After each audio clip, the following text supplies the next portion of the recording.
Press the bell icon on the YouTube app and never miss another update.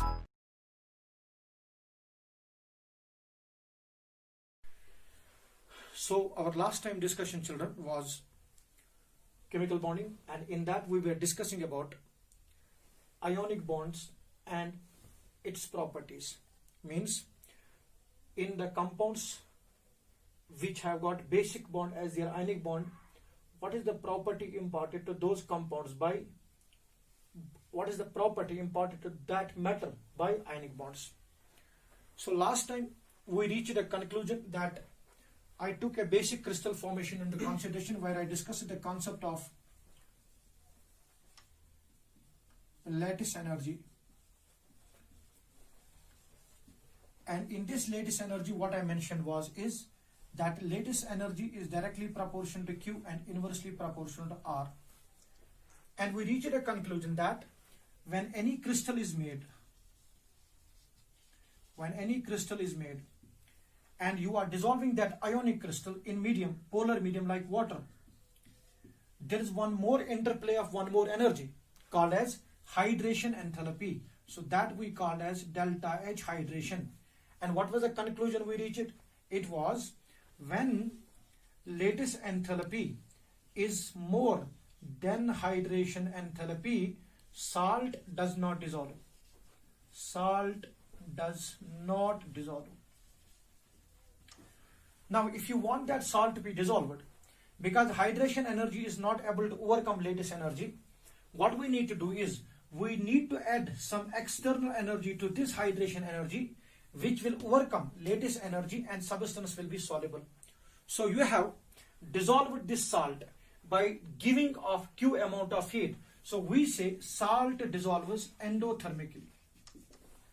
Compared to that, we had one more concept wherein I said lattice enthalpy is less than enthalpy of hydration.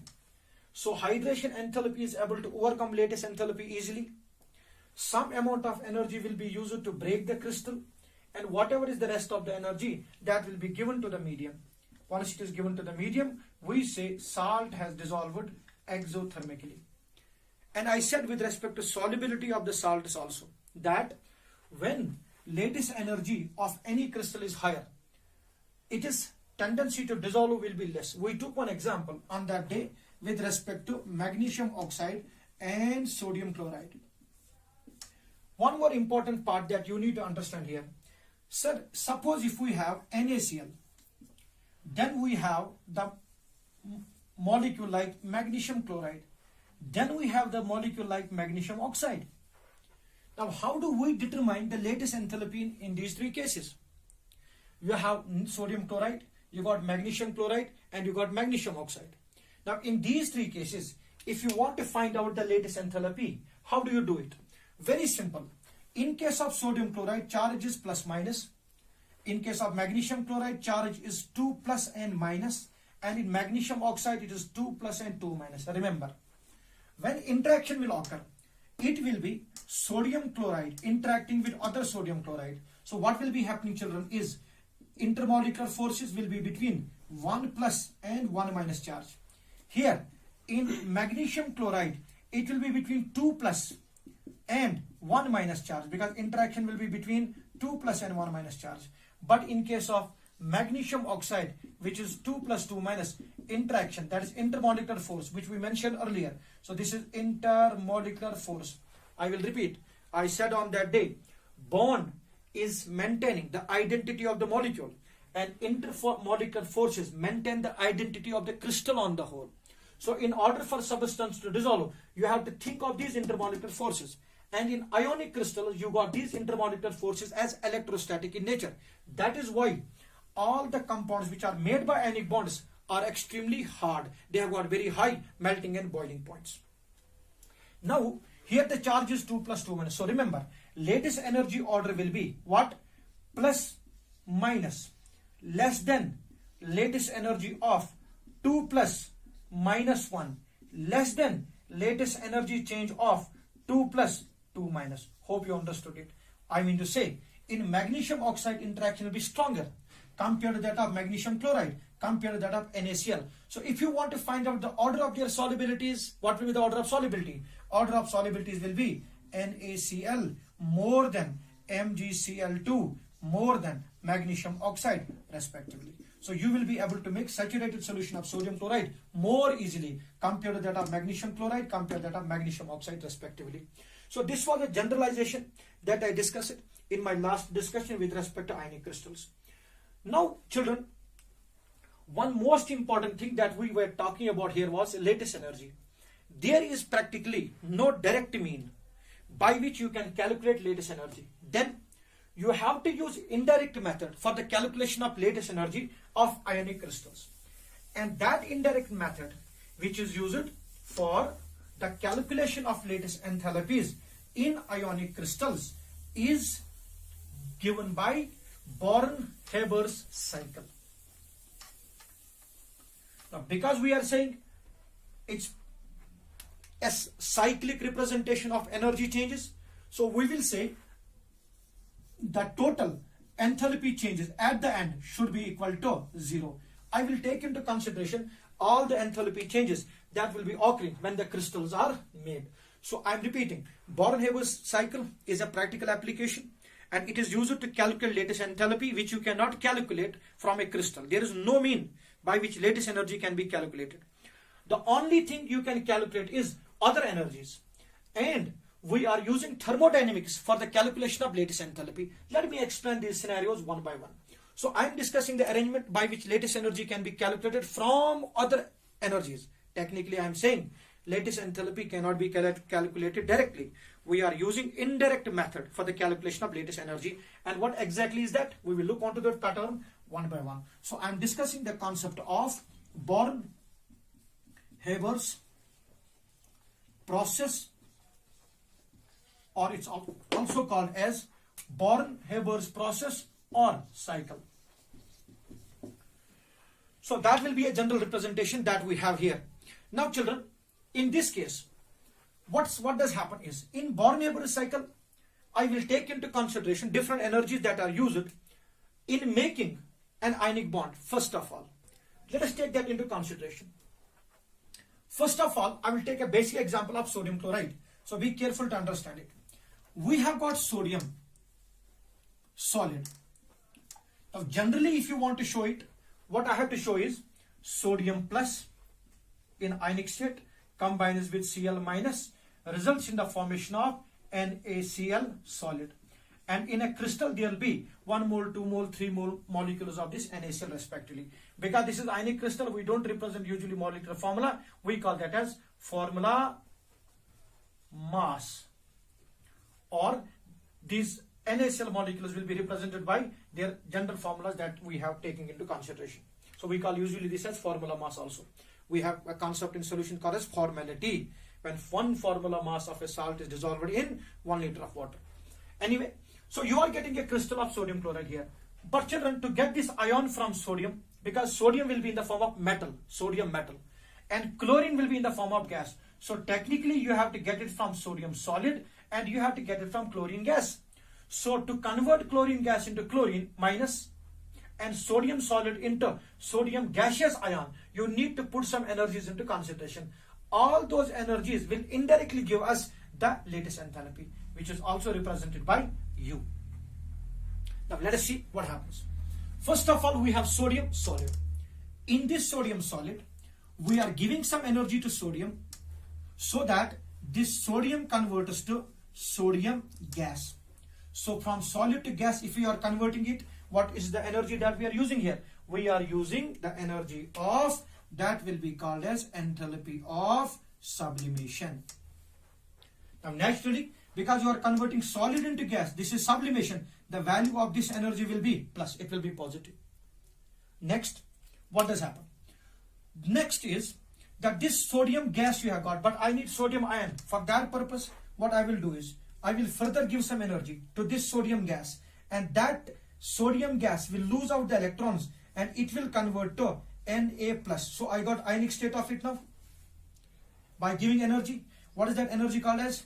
Ionization energy. So we'll call that delta H ionization. Naturally, you are removing an electron from an atom. This energy will also be endothermic. So I need to give this energy. So I have converted sodium into sodium gas. If I convert sodium into sodium gas directly, I have to sum up these two.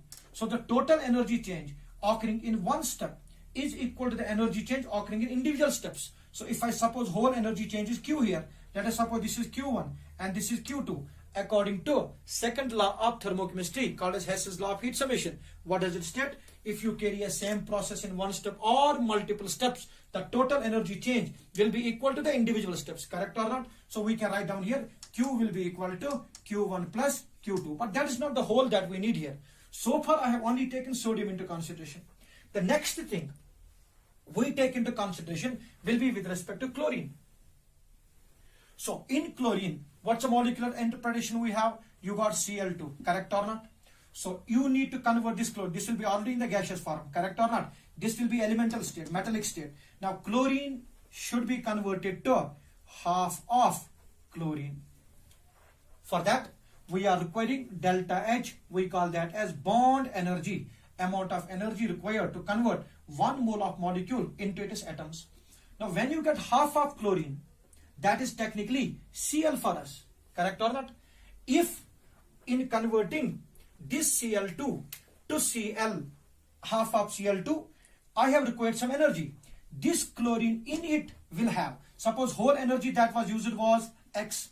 The energy in the chlorine will be obviously X by 2. So it will be half of bond energy that you have to take into consideration. When you are calculating bond dissociation energy, it will be half of that. Whatever that value, I suppose that value here as X by 2. Clear or not? I suppose that value X by 2. What I got now here? Chlorine. Next, this chlorine now, once you got chlorine, this chlorine has to do what? This chlorine has to gain the electron that has been lost by what? Sodium. And this enthalpy change is called as electron gain enthalpy. So this will be one more energy when chlorine is converted to chlorine minus. So you got what? Chlorine minus, gaseous form, and you got sodium gas. What's the next step, children? The next step will be the combination of Na plus with Cl minus, and it will result in the formation of NaCl solid. The energy change which occurs here, whatever the energy change has occurred here during the formation of this NaCl, what is that energy called as? That energy we can call generally as enthalpy of formation. Correct or not?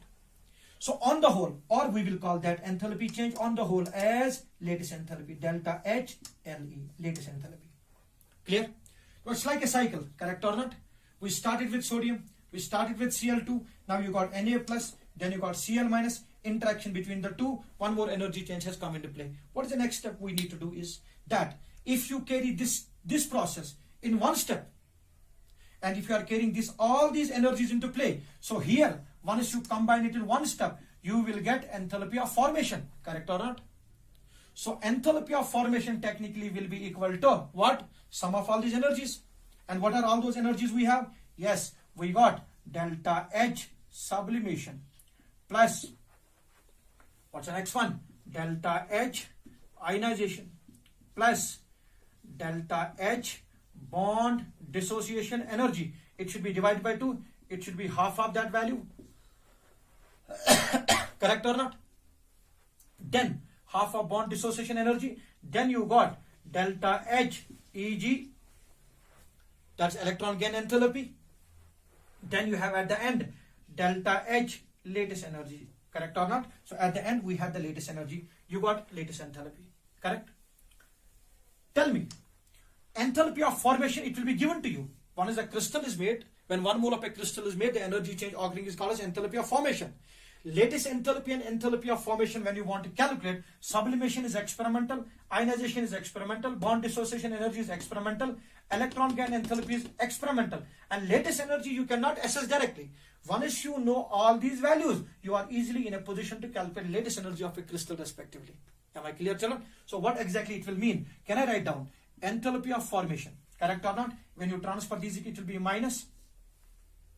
It will be delta H sublimation plus delta H ionization plus half of bond dissociation energy. If you want to mention that half of bond dissociation energy as X, I will write directly here as bond dissociation energy. It's actually half. So I suppose that value to be x by 2. X is the total. I suppose that x total value to be x by 2. Suppose if the energy was 200 kilojoules, I use 200 kilojoules to break chlorine into chlorine atoms. Then each chlorine in it will have 100 kilojoules of energy respectively. Got it? That's why it will be half of bond dissociation energy. Then you got which concept, children? Plus what? Delta H electron gain enthalpy will be equal to what, children? On the whole, when you transfer this, plus delta H lattice energy, on the whole it will be equal to what? 0. On the whole this value will be equal to what? 0. Can you calculate lattice enthalpy or not? Very easily you can calculate lattice enthalpy from this equation by transferring lattice enthalpy on the other side. Am I clear or not? Now why I have used this Born-Haber cycle for the calculation? Because direct lattice enthalpy calculation is not possible. So what will be enthalpy of formation on the whole? If I transfer this lattice enthalpy here, tell me what will be delta H lattice enthalpy equal to? There will be a minus sign involved with this, right or not? Whether this lattice enthalpy, understand it very well, whether this lattice enthalpy value will be plus or minus, it is all dependent upon electron gain enthalpy, because out of all these values, the only value that can be negative is electron gain enthalpy. Rest all are endothermic, because we know electron gain enthalpy is the amount of energy change which occurs when 1 mole of a gaseous ion, 1 mole of gaseous atom is converted into ions. Now here if you have lattice enthalpy transferred here, the only value that can be negative is electron gain enthalpy. So the effect on enthalpy of formation or lattice enthalpy, whether it is positive or negative, will depend only on, it will only depend upon electron gain enthalpy. So sign of lattice enthalpy is dependent upon electron gain enthalpy. Naturally, if all these values can overcome it, lattice enthalpy will be positive. If this value overcomes all the other values, then lattice enthalpy will be negative. Clear or not? What does this mean? If suppose, children, lattice enthalpy you got after Born-Haber cycle calculation as positive, it means when the crystal was made, it was made with the input of energy. And what if lattice energy you got negative? What if lattice enthalpy was negative? It means the crystal was made by the loss of energy. Inversely, it will mean what? In order to break a crystal, you have to, it is positive, right? Energy is already there in the system. So the amount of energy required to break it will be less, because already system has energy in it. So you have to give less energy to break it, correct or not?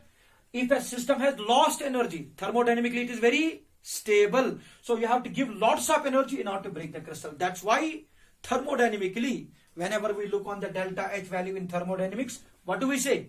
Delta G equals to delta H minus T delta S. For any process to be spontaneous, what should be delta H? Negative. This explains the reason why. Because thermodynamically, when you look on this concern, you will understand easily. For any process to come into play, enthalpy change should be negative and entropy change should be positive respectively. Got it clear, children? So this is Born-Haber cycle for the calculation of lattice enthalpy. I repeat, lattice enthalpy direct calculation is not possible. So we are using indirect methods. We are using the methods in which we know the energies and indirectly we can calculate lattice enthalpy.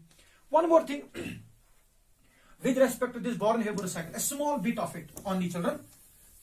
So you understood through Born-Haber cycle, you will come to know whether a salt is made endothermically or it is made exothermically. Now, one more thing that you can look on this. Suppose, children, if we have magnesium oxide now.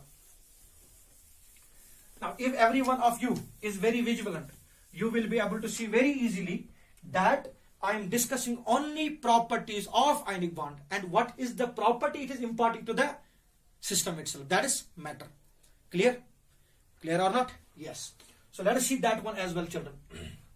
Suppose magnesium oxide, you need to take certain things into consideration. What are they? So in case of magnesium oxide, very simple it will be. So first of all, magnesium solid will convert to magnesium gas, correct or not? What will be enthalpy change? Sublimation, right or not? Then magnesium solid into magnesium ion. Which ion? 2 plus. So here you have to take ionization energy 1 and ionization energy 2.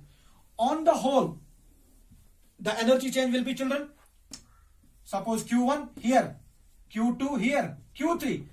total energy change from magnesium to magnesium 2 plus if it is Q, then Q will be equal to Q1 plus Q2 plus Q3. So children, these ones are ionization energy 1 and ionization energy 2 respectively. Clear or not? And what about oxygen? Again the same thing. So first of all, oxygen should be broken to half, right or not? It will be half of O2. Correct. Then it has to gain how many electrons? 2 electrons to convert to what? O2 minus. So here, how many electron gain enthalpies will be there? 2. So we'll have electron gain enthalpy 1 and electron gain enthalpy 2. Correct or not? And this is very important to understand. When you look on electron gain enthalpy 1 and 2, you will find out first electron gain enthalpy will usually be negative and second electron gain enthalpy will be definitely positive. Clear? So on the whole, what will be total electron gain enthalpy? You have to sum up the two. Whatever the total value, you have to make use of that in the general equation. So you can understand it why. If suppose we have oxygen, when it gains 1 electron, what it will convert to children? O minus. Initially, this oxygen has how many electrons in the valence shell? 6. It will need how many for stability? 2. Initially, the nucleus is not being shielded much at all. So once 1 electron is gained, nucleus will be pulling that electron bit properly. So there is no worry that this electron will not be added. Now, as the electron is added to it, it will lose some energy. That negative value of energy will be electron gain enthalpy. Means the first electron has been attracted very tightly. Second one is O minus has to become O2 minus. Effective nuclear charge has reduced it now. Here it was P by E ratio was how much? How many protons? 6 by 6. Now here, when it is O minus, what is P by E ratio? It is 6 by 7 now. So effective nuclear charge will reduce. So incoming electron will not feel good pull of nucleus. At the same time, the electron which has already been added will repel the incoming electron. Due to that, if you further want to add that electron, you have to use some energy. Thus, second electron gain enthalpy becomes positive. Total electron gain enthalpy, you have to say, if the first one is negative, second one is positive, you have to see the total change that occurring there in order to make the anion. And then as usual, magnesium 2 plus will interact with 2 minus and it will be our latest enthalpy calculation. Similar way you can do for aluminum chloride as well. Got it, children, clearly? Now, so from all these things, you understood an important part of ionic bonds. What is that? That ionic bonds have got a characteristic property that they make strong solids, right? So their melting and boiling points will be high. And one more thing, what I explained was solubility in which mediums? Polar mediums, correct or not? I explained it with logic. When they are dissolving in polar mediums, how exactly the things will come into play. Then you talk about conducting powers. Indeed, in solid state, so in solid state,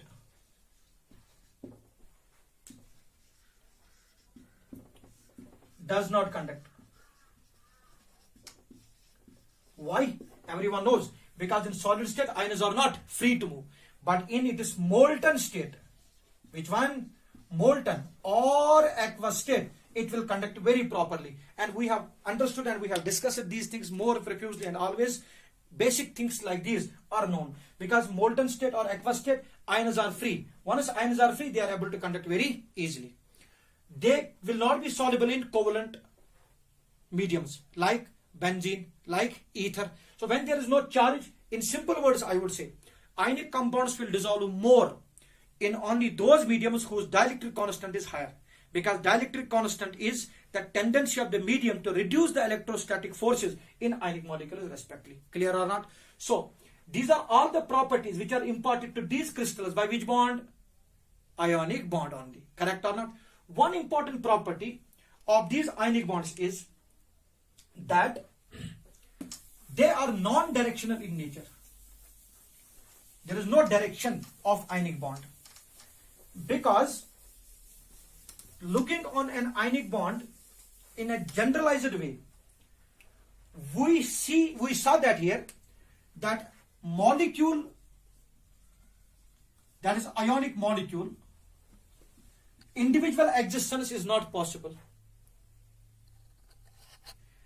Now, that complies what? This ionic molecule on the whole will be always found in the form of crystal. And in crystal, every atom or every ion is surrounded by opposite ions. Say in sodium chloride crystal, like I said example, Na plus is surrounded by 6 chlorines in its crystal structure. It is surrounded by 6 chlorines. So what exactly this represents? These 4 are in plane and this is above and below the plane. Now, what is this chlorine actually? This chlorine is an electron cloud, correct? So it will have its electron cloud. This will have its electron cloud. So you will have this positive charge surrounded by electron clouds equally in all the directions, correct or not? In that case, tell me, what will be the direction of that electrostatic force? Towards what it will be directed? There's no direction at all because sphere has no direction. So spherical field you got here. So sodium, towards which chlorine it will be? If I ask you, you would say, sir, we cannot say towards what chlorine it's present. So that technically means it is non-directional bond, not like a covalent bond where the atoms are held in between the nuclei of the 2 atoms, correct or not, children? So this is also one of the characteristic property of which bond? Ionic bond. Non-directionality. What's it, children? Non-directionality of which bond? Ionic bonds. So it is ionic bond imparting some properties to the crystals. Am I clear here or not? So whatever the properties we learned, so these are all the properties imparted to ionic crystals by what? Ionic bond. So it's an individual bond which determines the properties of the crystal on the whole. I repeat, bond maintains the identity of the molecule. Clear or not?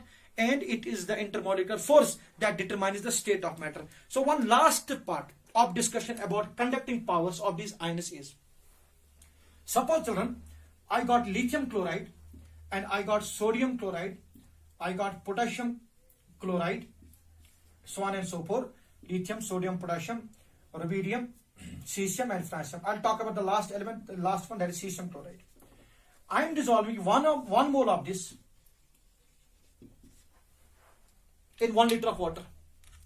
And I want to see which of these will conduct the most.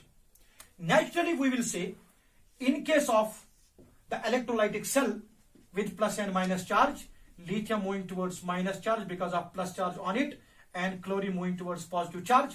So whichever the ion is able to reach the electrode faster will be able to conduct more. So logically what we say is, we will say that any atom which is smaller will be able to reach faster. That is correct. That is correct only. Order of conductivity will be LiCl more than NaCl more than KCl, so on and so forth, more than cesium chloride. But this will be applicable only in which medium? Vapor medium, that is gaseous medium. I mean to say, in the gaseous phase this is applicable, this is available, this is possible. Like in amines we say. So in gaseous phase it's possible. However, when you look on these ions to have charges, they need to be dissolved in the medium. One should dissolve it in the medium. Remember this forever, that any atom, hydration enthalpy, that is, one is the water surrounds it. Hydration enthalpy is always directly proportional to effective nuclear charge. Any atom with more effective nuclear charge will have more hydration. And due to more hydration, its effective size will also become more. Once its effective size become more, then conducting power will be less. Now, what does it imply, sir? What exactly you are trying to say here? Look on this case, children. Chlorine is common in all the 4 cases. So chlorine we will not take into consideration because hydration around chlorine will be common. Let us see lithium. What is the charge of lithium? Plus, correct or not? Lithium is big or small? Very small. What's the charge on lithium? Plus. What will be surrounding it? It's plus charge, right? Oxygen will be surrounding it. So this is first layer of water. Because charge density on lithium is very high because of smaller size, the first hydration layer will be seriously polarized, highly polarized. This water layer will surround one more water layer, that will surround one more water layer, that will surround one more water layer, so on and so forth. So as the number of water layers will increase, the radius of this lithium plus radius of hydration is called as radius effective of lithium now. Clear or not?